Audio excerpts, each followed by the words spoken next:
中华作家陈因对20多年前开始投入台语的创作，有出版散文、诗集、小说等等作品。为了要传承台语，伊家己去创办活动，对即马开始呢，到4月初，伫中华社头举办台语诗歌节，有安排导览着啊，个这文化行达，甚至是林家比念歌诗的活动，要招民众大家用轻松方式互相探讨、交流台语。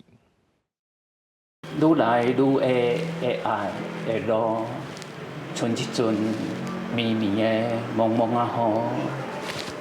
拼到挂满100个100个诗话，拢是在描写爱的艰酸苦涩。这是作家陈因所写的台语现代诗。伊原本是学校的老师，过去就常常用台语教册，却发现足侪囡仔听无，互伊开始要义母语的保存，写诗、写文章，专心投入台语的创作。为2001年开始，我写第一首台语诗。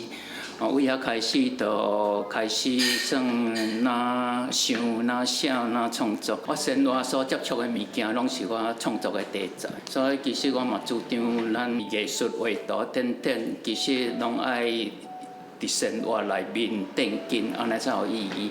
除了创作，陈因嘛世界展览摆摊要来推广台语。今年也伫故乡中华办台语诗歌节，有文学行达、林家比念歌诗这活动，要甲民众互相交流、探讨台语。咱大部分人讲台语拢讲较袂连转，啊，若会当甲写做诗吼，佫会当大家安尼诗的感觉吼，我感觉是真好吼。老师写台语诗的作品足有感情的，伊会带咱台湾这块土地足深刻的，历史也是人文地理足有感情的表达出来，看了足感动的。 推广台语的这段时间，陈因发觉台语诗的起草较冷，所以伊也设计台语过关游戏，佮有文学行达来成人目。